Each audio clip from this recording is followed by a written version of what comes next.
Bombas de desplazamiento positivo. Bienvenidos a la Universidad de Blaco. Soy Gary Cornell. Hoy vamos a hablar sobre las bombas de desplazamiento positivo y el papel que los amortiguadores de pulso pueden jugar en su operación. Existen dos tipos básicos de bombas: bombas de trabajo y bombas de transferencia. Las bombas de trabajo son generalmente bombas hidráulicas que se usan para generar energía y mover algo, levantar algo o generar fuerza. Habitualmente tienen engranajes, a veces son de pistón, y normalmente no necesitan usar un amortiguador de pulso, aunque hay algunas para las que se usan válvulas que abren y cierran el sistema. Hablaremos de esto en otra serie. El otro tipo de bomba es una bomba de transferencia, que está diseñada simplemente para mover el producto de un punto a otro. Dentro de las bombas de transferencia, hay dos tipos básicos: centrífugas y de desplazamiento positivo. Generalmente son de movimiento alternativo, pero a veces pueden ser rotativas. Una bomba centrífuga usa energía centrífuga, tal como lo indica su nombre, con un impulsor giratorio y con paletas que salen de la parte superior del impulsor. Dependiendo del tipo de bomba, pueden tener de 4 a 5 o hasta varias paletas diferentes que salen del impulsor. Una bomba de desplazamiento positivo imparte su energía al capturar una determinada cantidad de líquido en una cámara y luego despedirla. Las bombas centrífugas producen lo que se conoce como amplitud baja, pero con un pulso de frecuencia más alto, principalmente debido al flujo que proviene de las puntas del impulsor. Este tipo de descarga se considera generalmente como flujo regular, por lo que en la mayoría de las aplicaciones no se requiere del uso de un amortiguador de pulsos. Se puede usar un amortiguador de pulsos o un supresor de ondas erráticas en otras áreas cuando las bombas centrífugas están involucradas en el sistema, pero en general su encendido y apagado o el martillo de agua son temas de los que hablaremos en otro momento. Las bombas de desplazamiento positivo que capturan una determinada cantidad de líquido en una cámara y la expulsan, crean lo que se denomina una alta amplitud, pero generalmente un tipo de descarga de frecuencia más baja desde la bomba. Hacen esto bombas de alternativas, o en algunos casos, tal como veremos más tarde, aún con una bomba del tipo rotativa. Las bombas de desplazamiento positivo y las bombas de manguera, que son rotativas, tienen un flujo y presión irregulares. Son tipos de bombas que pueden beneficiarse con más frecuencia, con el uso de un amortiguador de pulsos o de un supresor de presión para regularizar el flujo y la presión de la descarga de la bomba. Hoy nos concentraremos en tres tipos diferentes de bombas de desplazamiento positivo. Bombas de doble diafragma accionadas con aire. Ahora existen bombas operadas con aire de un solo diafragma, pero no se las usa comúnmente. En general son para transferencia de sedimentos fangosos y otras aplicaciones. Hoy nos concentraremos en las bombas accionadas por aire de doble diafragma que se usan con más frecuencia. Y también hablaremos sobre las bombas dosificadoras. Esas bombas funcionan con diafragma, pistón e incluso a veces con tubos. Y luego, la última categoría, hablaremos de las bombas peristálticas o de manguera. Estas son más del tipo rotativas, porque usan un rotor con algunas paletas o roller shoes para generar energía a la manguera y descargan el producto de esa manera. La primera de la que hablaremos es la bomba de doble diafragma operada con aire. Consiste de un manifold, una cámara para líquido o agua sobre ambos lados y una cámara de aire. Fíjense que estos diafragmas se conectan con un eje común. Luego hay dos válvulas de bola en la entrada y dos válvulas de bola en la descarga. Al ser una bomba de doble cámara o doble diafragma, mientras un lado se expande mediante aire comprimido que se introduce a través de la válvula de aire de la bomba, el otro diafragma conectado al eje común se contrae y genera un área de baja presión o área de succión para recibir el líquido. Existen varios medios usados para producir este cambio de la bomba, pero cualquiera que sea ese medio, cuando el líquido en una cámara recibe un empuje que lo expele, obviamente la válvula de bola asciende sobre ese lado y el otro lado genera un vacío parcial y eleva la válvula de bola de entrada, de modo que el líquido fluye hacia el lado de entrada mientras el otro lado descarga el producto. Un diseño relativamente simple que resultó un tipo de bomba muy popular para varias aplicaciones. Esta es una típica curva, producida por la descarga de una bomba de diafragma de 2 pulgadas operada con aire. Para ampliar sobre esta curva, David explicará por qué tiene este aspecto.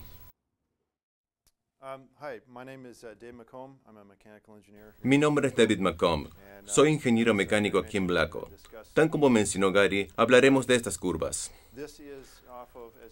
Esta es una bomba de diafragma de 2 pulgadas accionada con aire. Está en un ambiente de laboratorio, entonces si hay un sistema y no se ve así, no se sorprendan, porque lo que sucede en el flujo descendente con válvulas que se cierran y abren, además de la longitud de la tubería, afectará la amplitud de la curva. Hay muchos factores. Por supuesto, el fluido que se bombea, esto es con agua, la temperatura del fluido, la viscosidad. Hay muchos factores. Un comentario sobre el sistema. Obviamente, tenemos un transductor de presión porque obtenemos los datos.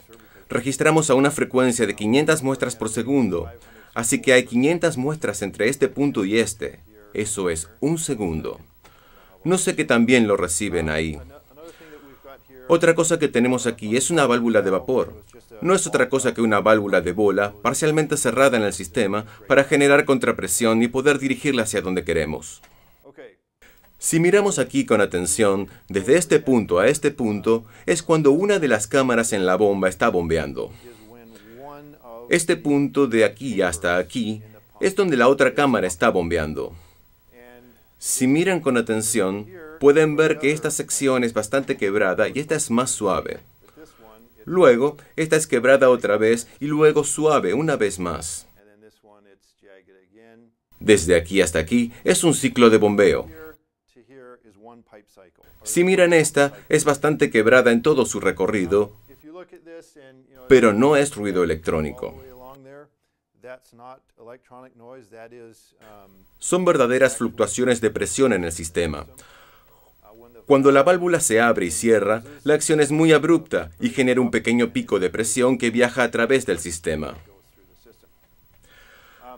Analizaremos otras curvas más tarde. Otra cosa para notar es que no hemos filtrado estos datos. Estos son datos que están sin procesar, exactamente como salieron del transductor de presión para esta y para la curva del amortiguador. Otra cosa para notar acerca de esta curva de aquí es que hay una amplitud de fluctuación de presión bastante alta. Creo que alrededor más o menos 16 psi en esta.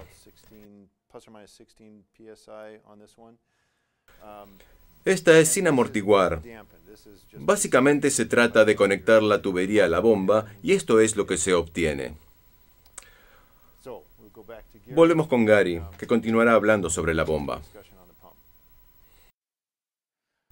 Ahora que hemos mostrado cómo funciona una bomba de doble diafragma operada con aire y sus componentes, ¿cuáles son sus ventajas? ¿Por qué se usa una de ellas? Bueno, hay varias. Por ejemplo, siendo una bomba de desplazamiento positivo, es autocebante. La mayoría de las bombas centrífugas no lo son, pero las bombas de desplazamiento positivo sí lo son, debido a su naturaleza de capturar el líquido en una cámara y expulsarlo. El proceso con válvulas de bola de entrada y válvulas de bola de descarga bloquea la cámara durante el golpe, la retracción del golpe, y crea un vacío o área de baja presión. Obviamente impulsadas por aire comprimido. ¿Qué significa esto? En principio podrían usar una bomba de doble diafragma operada con aire en una atmósfera donde hubiera chispas o químicos volátiles. En Europa, la directiva ATEX, Atmosphere Explosives, Es un estándar importante que deben alcanzar casi todos los equipamientos que se desplazan. Entonces, las bombas de doble diafragma accionadas con aire son muy adaptables a este tipo de aplicación, donde tal vez se podrían producir chispas con un motor o engranajes o partes que rechinen. Con la bomba de diafragma de aire, esto no es posible.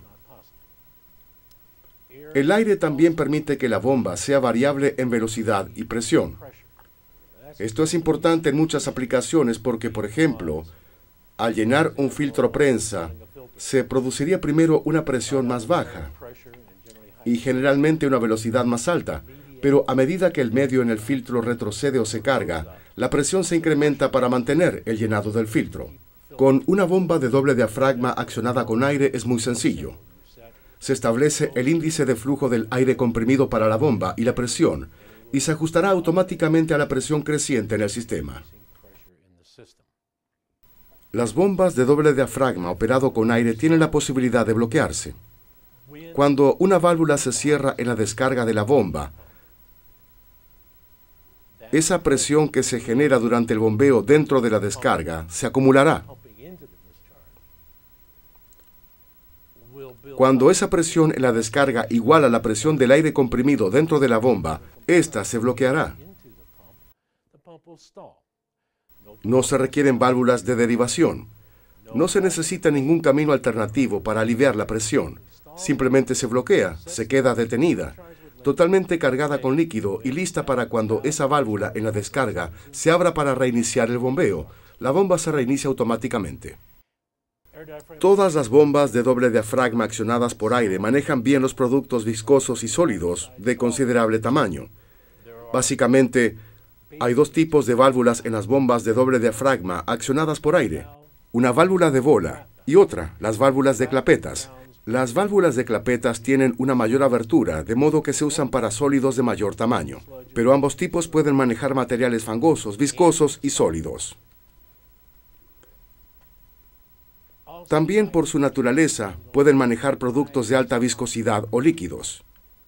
Porque una vez más, el líquido se está succionando o se lo está empujando hacia la descarga con el diafragma. La bomba no se atascará como ocurriría con una bomba centrífuga, porque ésta no puede girar bien con materiales de alta viscosidad. Las bombas de diafragma de aire, así como la mayoría de las otras bombas de desplazamiento positivo, manejan materiales de alta viscosidad. Hablamos de aproximadamente 5.000 centipoises. Porque todo lo que se necesita hacer es montar la bomba sobre una carretilla o algo así e instalar una línea de aire. No hay que preocuparse por conexiones eléctricas o por muchas otras cosas que otros tipos de bombas requieren para operar en el lugar. Debido a que es una bomba DP o de desplazamiento positivo, y recuerden que captura una cantidad de líquido dado en la cámara y la expele, tiende a ser autocebante y de alta elevación por succión. Una bomba de diafragma de aire, una vez que sus componentes se mojan, y hablamos de las válvulas de bola y asientos principalmente, con frecuencia pueden producir una elevación por succión de 28 a 29 pies, que es una capacidad muy alta de elevación por succión. Ahora que hemos hablado sobre las ventajas de una bomba de diafragma de aire, ¿cuáles son las desventajas? Bueno, tiene un flujo de descarga irregular, tanto de presión como de volumen. Tal como mostró David hace un momento, produce una curva de descarga de alta amplitud y de relativa baja frecuencia. Pero esa alta amplitud causa varios problemas en el sistema.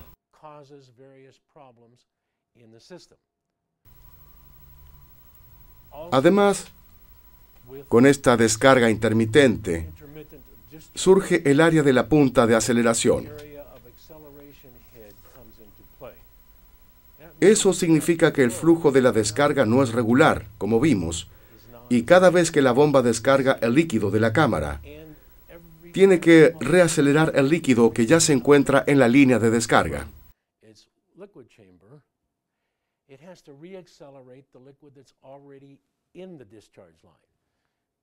Cuanto más larga la línea de descarga, una mayor cantidad de líquido o masa debe ser reacelerada en cada golpe de la bomba. Las bombas de doble diafragma accionadas por aire también tienen generalmente limitaciones de presión de entrada. No son bombas de alta presión de entrada. La mayoría de los fabricantes de bombas de doble diafragma accionadas por aire incluyen una advertencia en las bombas o en la literatura al respecto que dice que la presión de entrada máxima para diafragmas de goma es de aproximadamente 15 psi y para los diafragmas de teflón de 10 psi. Estas condiciones, creadas por el diseño de la bomba, en muchos casos pueden superarse o anularse mediante la instalación de amortiguadores de pulsos y de estabilizadores de entrada, porque llevarán el flujo descendente del amortiguador a un estado casi regular.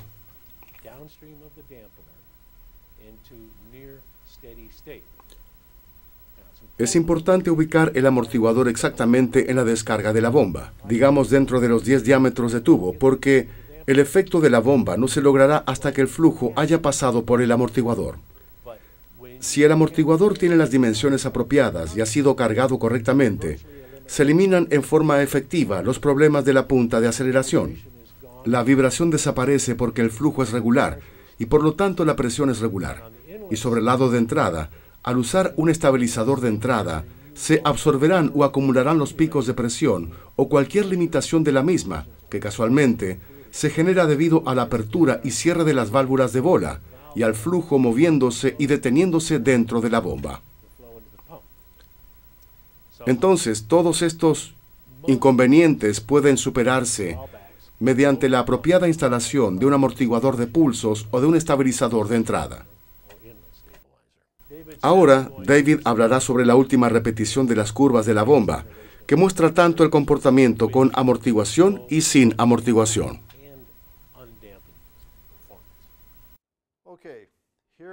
Aquí tenemos un gráfico de los resultados de la bomba sin amortiguación, y aquí está el gráfico en el momento en el que se agregó a la línea el amortiguador a la bomba.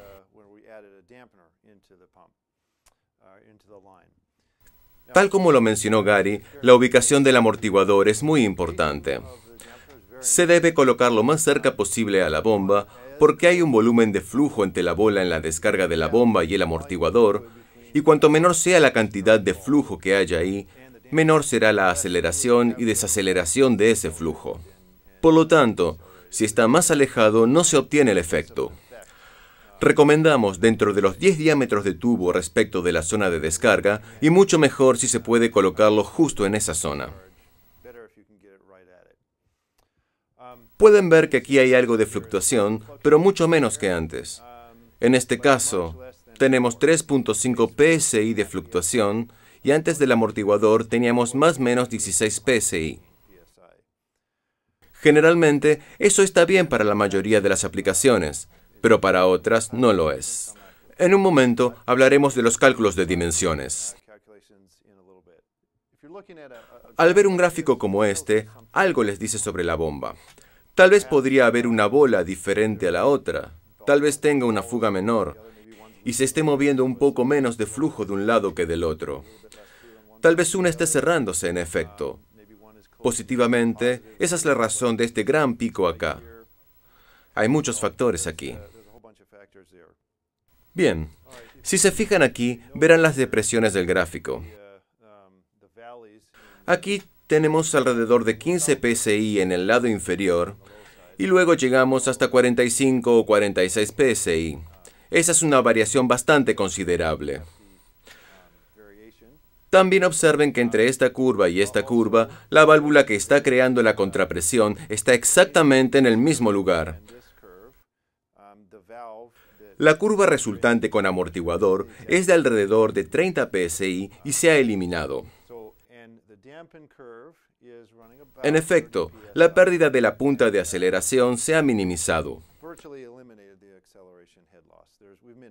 Si se quieren conseguir menos variaciones que estas, es necesario un amortiguador más grande. Como dije, hablaremos de estos cálculos en un momento.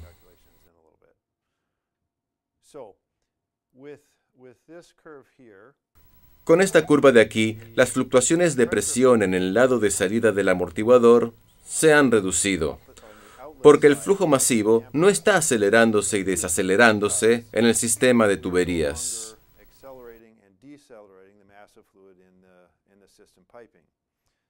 Por lo tanto, se minimizó la pérdida de la punta de aceleración. También se puede observar que la presión no se relaciona totalmente con el índice de flujo. Se le parece mucho, pero la presión es producto del cambio en el índice de flujo. Ahora, cambiemos hacia el lado de la entrada de la bomba. Tenemos un gráfico aquí en la pantalla de cómo se ven los picos de presión en el lado de entrada. Gary mencionó hace un momento que las bombas de diafragma operadas con aire no soportan mucha presión de entrada. Tal como dijo, 15 psi. Esta de aquí es la curva sin amortiguador y como pueden ver, llegamos a superar 15 psi. Esta es una bomba de diafragma operada con aire de 3 pulgadas. Hay 15 pies de línea desde donde estamos bombeando el fluido hasta la bomba, lo que no es muy lejos. Entonces, cuanto más lejos esté, peor será el resultado. También tenemos un estabilizador de entrada que agregamos al sistema, y esto es lo que se obtiene con el estabilizador de entrada colocado. Ahora, al mirar esto, puede decirse que todavía hay fluctuaciones de presión. Entonces, la pregunta obvia es, ¿de dónde esto? No se puede colocar el amortiguador justo a la altura de las bolas de la bomba, porque se produce una masa de fluido en la línea. Luego está el amortiguador, y todavía hay algo de masa de fluido entre el amortiguador y las válvulas de verificación en la bomba. Por lo tanto, cuando esas válvulas de verificación se cierran, lo hacen de forma verdaderamente instantánea o muy rápida. Entonces, se produce un efecto menor de martillo de agua, que es de donde esto proviene. Si se puede instalar el amortiguador justo a la altura de las bolas, probablemente verá una línea parecida a la otra. Si se fijan en esta, tenemos un vacío de alrededor de 7 psi. Luego subimos a 26 o 27 psi, que es bastante alto. Luego, aquí estamos en menos 5 a menos 6, hacia alrededor de más 5, que es muy factible.